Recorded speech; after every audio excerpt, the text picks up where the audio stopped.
Hello viewers, welcome to education point DD. এটা আমার ন্যারেশনের উপর দ্বিতীয় ভিডিও, অর্থাৎ পার্ট 1টা আমি আলোচনা করেছি, যেখানে বেসিক রুলস সহ অ্যাসার্টিভ সেন্টেন্সের নিয়মটা দেখানো আছে।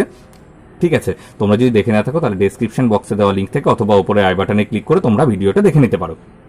আজকে আমি বাকি যে সেন্টেন্সের নিয়মগুলো সেটা নিয়ে আলোচনা করব। প্রথমেই আমি আলোচনা করব ইন্টারোগেটিভ সেন্টেন্স, দ্যাট ইজ প্রশ্নবোধক বাক্য। ওকে, প্রশ্নবোধক বাক্য বা ইন্টারোগেটিভ সেন্টেন্স দুই ধরনের হতে পারে, একটা হচ্ছে ইয়েস অর নো আর একটা হচ্ছে কোশ্চেন, অর্থাৎ WS কোশ্চেন নিয়েও আমাদের প্রশ্নবোধক বাক্য বা ইন্টারোগেটিভ সেন্টেন্স হতে পারে। ওকে, এইবার সর্বপ্রথম আমাদের জানতে হবে যে ইন্টারোগেটিভ সেন্টেন্সটা কিভাবে গঠন করা হয়, স্ট্রাকচারটা কিরকম হয় ইন্টারোগেটিভ সেন্টেন্সের, আমাদের এই জন্যই জানতে হবে। দেখো, কারণ ইন্টারোগেটিভ সেন্টেন্সের যখন আমরা ন্যারেশন চেঞ্জ করব তখন কিন্তু ইনডাইরেক্ট স্পিচে আমরা প্রশ্নবোধকটাকে রাখতে পারবো না, আমাদেরকে ওখানে অ্যাসার্টিভ সেন্টেন্সে কিন্তু ট্রান্সফর্ম করতে হবে। অর্থাৎ ইন্টারোগেটিভ সেন্টেন্সের ন্যারেশন চেঞ্জ করবার সময় আমাদেরকে ইনডাইরেক্ট স্পিচে যখন নিয়ে যাব তখন সেটা কিন্তু আমাদের সবসময় অ্যাসার্টিভ সেন্টেন্সে করতে হয়, সেটা কিন্তু আমরা ইন্টারোগেটিভে রাখতে পারি না। যেমন মনে করো ভয়েসে কিন্তু আমরা রাখতে পারি। তো সর্বপ্রথম আমি তোমাদেরকে এই জিনিসটাই দেখিয়ে দেবো যে কি করে আমরা ইন্টারোগেটিভ করব। যেমন দেখো, মনে করো যদি এখানে থাকে আই ইট রাইস। ওকে, এটা একটা অ্যাসার্টিভ সেন্টেন্স, আমি ভাত খাই। এইবার এই অ্যাসার্টিভ সেন্টেন্সটাকে যখন আমি ইন্টারোগেটিভ প্রশ্নবোধক করব, যেমন মনে করো আমি কি ভাত খাই, দ্যাট ইজ ইন্টারোগেটিভ প্রশ্নবোধক, তাহলে আমি কি লিখব? Do I eat rice. Okay, আমি তিনটে উদাহরণ তোমাদের আমি দেখিয়ে দিচ্ছি, তাহলে তোমাদের কাছে ক্লিয়ার হয়ে যাবে। এইবার মনে করো যদি থাকলো আই এম ইটিং রাইস। ওকে, তোমরা ভিডিওটা অবশ্যই শেষ পর্যন্ত দেখবে, তাহলে দেখবে তোমাদের আর কোনো ডাউট থাকছে না। এইবার এটা যদি আই এম ইটিং রাইস, আমি ভাত খাচ্ছি, আমি কি ভাত খাচ্ছি, তাহলে এইটা হয়ে যাবে। দেখো, am I eating rice, am I eating rice. তাহলে ডিফারেন্সটা দেখো, ডিফারেন্সটা এখানেই তোমরা বুঝতে পারবে। What is the difference between two sentences? দেখো, দুটো সেন্টেন্সের মধ্যে ডিফারেন্স, একটা সাবজেক্ট আগে তারপরে বিভার্ব, একটা বিভার্ব আগে তারপরে সাবজেক্ট। ওকে, ক্লিয়ার? আমি আরেকটা দেখিয়ে দিচ্ছি। যেমন দেখো, he eats rice, that is assertive sentence. এটাকে ইন্টারোগেটিভ করবার সময় আমি কি লিখবো? Does he it rice. ওকে, এইবার আমি আরেকটা দেখিয়ে দিচ্ছি। দেখো, হি ate rice, that is assertive. এটাকে যখন আমরা ইন্টারোগেটিভ করব কি লিখব? Did he eat rice. তাহলে দেখো, আমরা যখন অ্যাসার্টিভ সেন্টেন্সগুলোকে, অর্থাৎ স্টার মার্ক দেওয়া যে সেন্টেন্সগুলো আমি লিখলাম, অ্যাসার্টিভ সেন্টেন্সগুলোকে যখন আমরা ইন্টারোগেটিভ করেছি তখন দেখো কিছু বৈশিষ্ট্য নতুনভাবে আমরা নিয়ে এসেছি। ওকে, দেখো, এইগুলোকেই আমরা দিয়ে কিন্তু প্রশ্নবোধক বাক্যটা তৈরি করেছি, কিন্তু আমার ন্যারেশনে বা ডাইরেক্ট স্পিচে কিন্তু আমার দেওয়া থাকবে হচ্ছে এই সেন্টেন্সগুলো, অর্থাৎ ইন্টারোগেটিভ সেন্টেন্সগুলো। আমরা যখন ইনডাইরেক্ট স্পিচে করব তখন কিন্তু আমাদেরকে এই সেন্টেন্সগুলোতে নিয়ে আসতে হবে। সেই জন্য আমাদেরকে ডাইরেক্ট থেকে ইনডাইরেক্ট করবার আগে আমাদেরকে প্রশ্নবোধক, অর্থাৎ ইন্টারোগেটিভ সেন্টেন্স অ্যান্ড বর্ণনামূলক বাক্য, দ্যাট ইজ অ্যাসার্টিভ সেন্টেন্স, এই দুটোর পার্থক্যটা বুঝতে হবে। তোমাদের দেওয়া থাকবে এইটা আমরা নিজে বইটাতে। জেনারেলি আমরা একটা অ্যাসার্টিভ সেন্টেন্সকে ইন্টারোগেটিভ সেন্টেন্স করি কিভাবে? তার বিভার্বটাকে আগে নিয়ে এসে, অর্থাৎ দেখো সাবজেক্ট আর ভার্ব, ভার্ব আর সাবজেক্ট, অর্থাৎ দুটো যেন তার স্থান পরিবর্তন করেছে। দেখো, ওকে, এই দুটো স্থান পরিবর্তন করেছে। তাহলে আমাকে এটা মনে রাখতে হবে যে কোনো একটা অ্যাসার্টিভ সেন্টেন্সকে যখন আমরা ইন্টারোগেটিভ সেন্টেন্স করেছি তখন আমরা বিভার্বটাকে আগে নিয়ে এসেছি, কিন্তু আমরা যখন ইনডাইরেক্ট স্পিচে নিয়ে যাব তখন কিন্তু আমাদেরকে আবার সেই অ্যাসার্টিভ সেন্টেন্সটাতে নিয়ে যেতে হবে। যেখানে বিভার্ব থাকে না, দেখো যেখানে বিভার্বগুলো নেই সেখানে আমরা প্রেজেন্ট টেন্স হলে ডু নিয়ে এসেছি, ফার্স্ট পারসন হলে, সেকেন্ড পারসন হলেও আমরা ডু লিখবো, থার্ড পারসন হলে আমরা লিখবো ডাজ, আর পাস্ট টেন্সে আমরা লিখেছি ডিড। এটা তো first person, second person, third person, কোনো ব্যাপার নেই। তো এই চেঞ্জগুলো আমাদের করতে হবে, এইভাবে আমাদের চেঞ্জ করতে হবে। তাহলে দেখো, প্রথমে হচ্ছে আমরা চেঞ্জের মধ্যে, আমি আশা করছি যে তোমরা বুঝতে পেরেছো অ্যাসার্টিভ সেন্টেন্স এন্ড ইন্টারোগেটিভ সেন্টেন্সের স্ট্রাকচারের ডিফারেন্সটা কোথায়। এইবার আমরা চেঞ্জগুলো কি কি করব? 1 নাম্বার চেঞ্জ করব রিপোর্টিং ভার্বে, 2 নাম্বার চেঞ্জ করব হচ্ছে পাংচুয়েশনে, 3 নাম্বার চেঞ্জ করব সেন্টেন্সের। আমি তোমাদেরকে 3 নাম্বার চেঞ্জটা দেখিয়ে দিলাম, অর্থাৎ সেন্টেন্সের চেঞ্জটা কিন্তু আমি তোমাদেরকে দেখিয়ে দিলাম। এবার রিপোর্টিং ভার্ব এন্ড পাংচুয়েশনের চেঞ্জটা আমি তোমাদেরকে দেখিয়ে দেবো। দেখো, যেমন সাপোজ মনে করো থাকে he says comma inverted comma, okay, am I eating rice. আমি তোমাদেরকে ওই উদাহরণটা দিয়ে করিয়ে দিচ্ছি, তাহলে দেখবা তোমাদের খুব সুবিধা হবে। আই অ্যাম ইটিং রাইস, দেখবে তোমরা এটা প্রশ্নবোধক বাক্য রয়েছে। ওকে, এইবার দেখো এই যে প্রশ্নবোধক বাক্য রয়েছে, তাহলে আমাদেরকে চেঞ্জ করতে হবে। এক নাম্বার হচ্ছে রিপোর্টিং ভার্বটা। ওকে, একটু সমস্যা হয়েছিল, দেখো রিপোর্টিং ভার্বটা চেঞ্জ করবো আমরা। রিপোর্টিং ভার্বটা কিন্তু অ্যাসার্টিভ সেন্টেন্সের বেলায় সেইজ থাকলে সেইজ লিখে রেখেছি, সেইড থাকলে সেইড লিখে রেখেছি। যদি সেইজ টু থেকেছে আমরা লিখে রেখেছি সেখানে টেলস, যদি সেইড টু থেকেছে আমরা সেখানে লিখেছি টোল্ড। কিন্তু যখন আমাদের ইন্টারোগেটিভ সেন্টেন্স বা প্রশ্নমূলক বাক্য আসবে তখন আমরা এইখানে লিখবো আক্স। ওকে, যেহেতু এখানে এস আছে আমরা এখানে এস যোগ করে দিতে পারি। যদি পাস্ট টেন্সে থাকতো তাহলে আমরা এখানে আস্কড লিখতাম। ওকে, রিপোর্টিং ভার্বটা যে টেন্সে থাকবে আমাকে আক্সটা সেই হিসেবেই লিখতে হবে। তাহলে দেখো, তাহলে আমি উদাহরণটা এইভাবে লিখছি, দেখো অ্যান্সারটা হি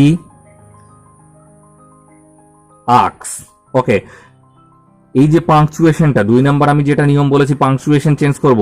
প্রশ্নবোধক বাক্যের বেলায় পাংচুয়েশন হয়ে যাবে ইফ বা ওয়েদার। তো ইফটা লেখাই সহজ, যেহেতু ছোট হচ্ছে এটা, তাহলে আমরা এইখানে কমা ইনভার্ট কমা বা পাংচুয়েশনটা তুলে দিয়ে লিঙ্কার হিসেবে লিখবো ইফ।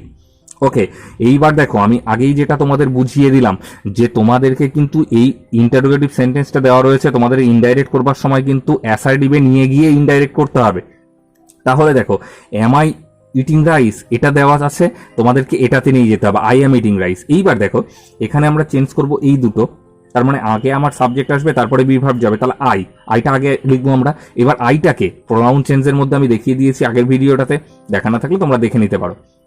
এইবার স্পিকার অনুসারে চেঞ্জ হবে আইটা হি, তাহলে হি।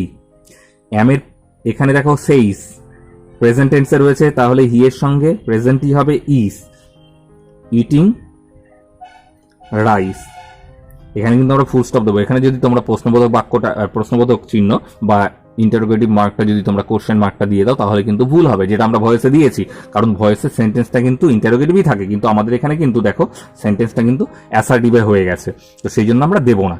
ওকে, প্রশ্নবোধকটা দেবো না। এইবার দেখো এটা হচ্ছে ইয়েস নো টাইপের প্রশ্ন হয়েছে। এইবার আমার একটা WH ওয়ার্ড দিয়ে দেখিয়ে দেবো, যেমন দেখো হি আক্স।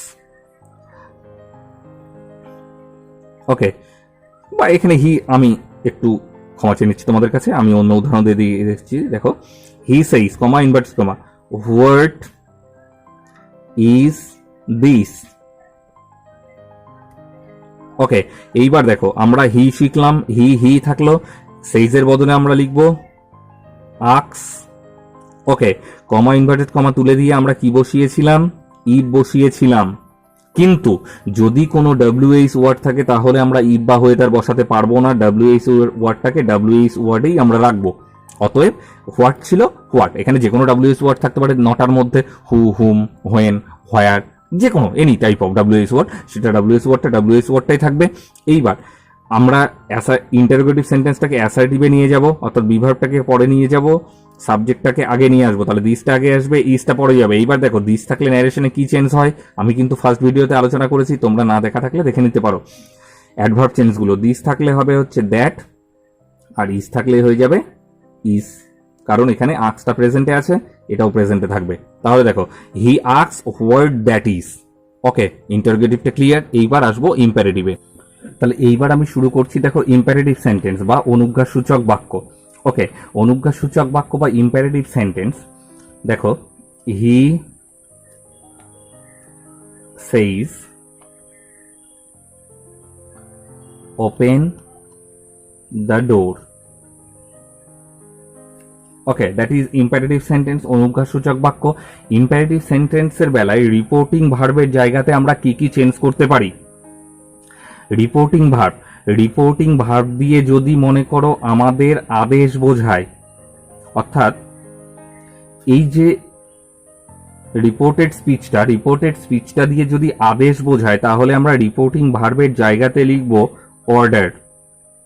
ওকে, যদি মনে করো অনুরোধ বোঝায় তাহলে আমরা লিখব রিকোয়েস্ট। ওকে, যদি মনে করো উপদেশ বোঝায় তাহলে আমরা লিখব অ্যাডভাইস। Okay clear. যদি রিপোর্টেড স্পিচটা দ্বারা আদেশ বোঝায় তাহলে অর্ডার লিখবো, যদি অনুরোধ বোঝায় রিকোয়েস্ট লিখবো, যদি উপদেশ বোঝায় অ্যাডভাইস লিখবো। ক্লিয়ার।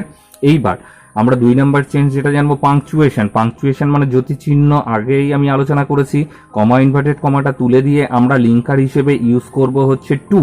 ইম্পারেটিভ সেন্টেন্সে মনে রাখবে আমরা অ্যাসার্টিভে ইউজ করেছি দ্যাট, আমরা ইন্টারোগেটিভে ইউজ করেছি ইফ বা হোয়েদার, ডাব্লিউএস না থাকলে, কিন্তু এখানে ইম্পারেটিভ সেন্টেন্সে আমরা ইউজ করব হচ্ছে টু। ওকে ক্লিয়ার। এইবার দেখো আমি উদাহরণটা যদি এইভাবে চেঞ্জ করবার চেষ্টা করি ইনডাইরেক্টে, দেখো হি, এইবার দেখো ওপেন দ্য ডোর, দরজাটি খোলো। ওকে, এটা একটা আদেশ দিয়েছে, তাহলে আমরা অর্ডার লিখবো, কিন্তু এখানে সেইজ রয়েছে সেই জন্য এখানে অর্ডার্স। হি অর্ডার্স, কমা ইনভার্ট কমার জায়গায় টু। এইবার একটা সুবিধা রয়েছে ইম্পারেটিভ সেন্টেন্সে, সেটা হচ্ছে টেন্সের কোনো পরিবর্তন করবার দরকার নেই, কারণ টু এর পরে সবসময় ভার্বের প্রেজেন্ট ফর্ম বসে। টু ওপেন দ্য ডোর।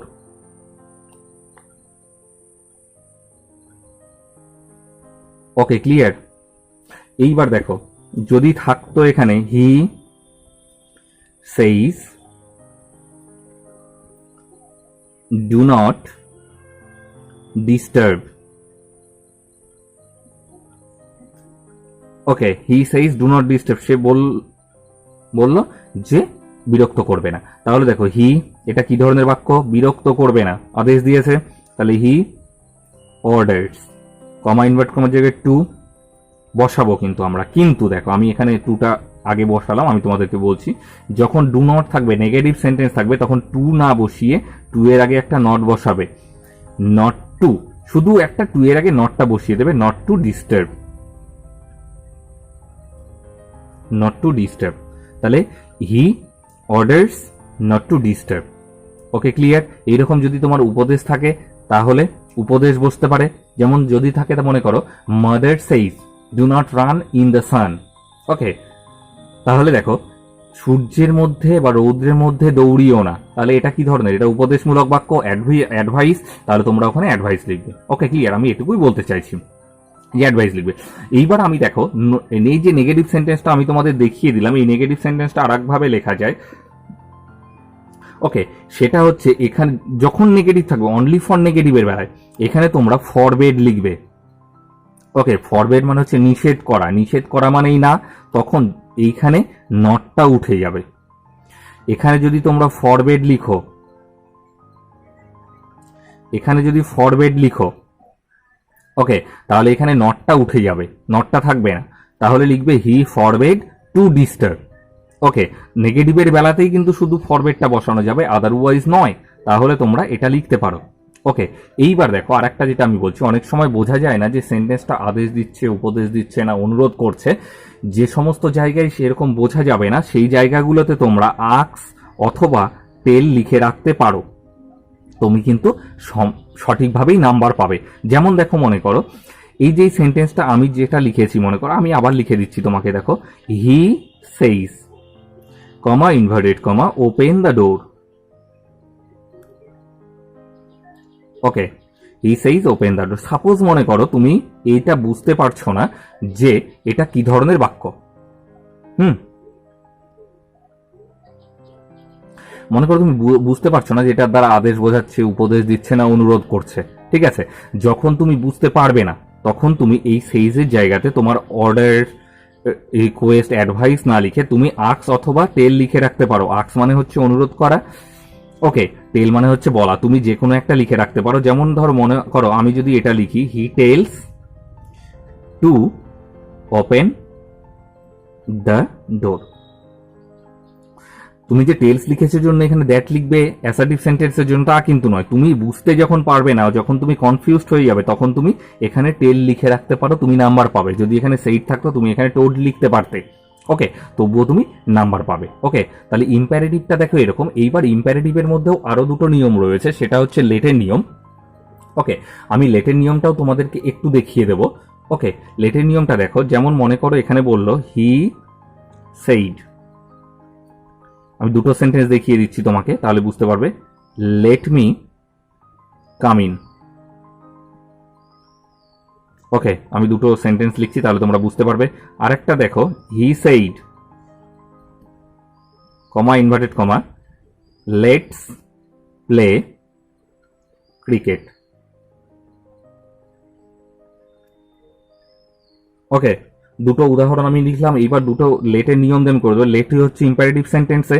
তো দেখো, যখন রিপোর্টেড স্পিচটা দ্বারা কোনো একজনার কোনো অনুমতি বোঝাবে, কোনো আবেদন বোঝাবে, তখন সেখানে আমরা সেইডের বদলে অর্থাৎ রিপোর্টিং ভার্বের বদলে আমরা লিখব রিকোয়েস্ট। কিন্তু যেহেতু এখানে পাস্ট টেন্স আছে আমি রিকোয়েস্টেড লিখলাম, যেখানে যে টেন্স থাকবে সেই অনুসারে তোমরা লিখবে। ওকে, স্পিকার তো থাকবেই, রিকোয়েস্টেড। আর কমা ইনভার্টেড কমার জায়গায় তোমরা লিখবে দ্যাট। একটা জিনিস আবারও বলছি, এই দুটো কিন্তু ইম্প্যারেটিভ সেন্টেন্স, কিন্তু এখানে লিঙ্কার হিসেবে কিন্তু আমরা দ্যাট ব্যবহার করব শুধুমাত্র লেটের জন্য। আবারও বলছি, লেট আছে জন্য কিন্তু দ্যাট ব্যবহার করব, দ্যাট। এইবার দেখো, মিটাকে ফার্স্ট পারসন সবসময় চেঞ্জ হবে স্পিকার অনুসারে, তাহলে লেট মি কাম ইন আছে, তাহলে হি। এইবার দেখো, এখানে লেটটার বদলে আমরা লিখব মাইট। ওকে, কাম ইন। এইবার আর একটা বলছি, এইখানে মাইট না লিখে তোমরা এটাও লিখতে পারো, মাইট be allowed. Mite be allowed, কিন্তু একটা মানে শর্ত আছে, তোমরা যদি মাইট বি অ্যালাউড লিখো তারপরে একটা টু লিখতে হবে, might be allowed to come in. তোমরা দুটোই লিখতে পারো, he requested that he might come in, অথবা he might be allowed to come in. Okay, এখানে মনে করো কাম ইনটাও আমি লিখে দিই, তাহলে তোমাদের বুঝতে সুবিধা হবে, he might be allowed to come in. Clear? এটা যখন একজনার অনুমতি বোঝাবে বা একজনার অনুরোধ বোঝাবে তখন তোমরা এটা লিখবে। এই সেন্টেন্সটাতে দেখো, লেটস প্লে ক্রিকেট, তার মানে চলো ক্রিকেট খেলি, প্রস্তাব দিচ্ছে। Let's have a picnic, let's go, যে কোনো কিছু থাকতে পারে, প্রস্তাব দিচ্ছে। তো যখন এখানে মনে করো প্রস্তাব দেবে, তখন আমরা সেইডের জায়গাতে লিখবো প্রপোজড। ওকে, প্রপোজড, অথবা তোমরা লিখতে পারো সাজেস্টেড,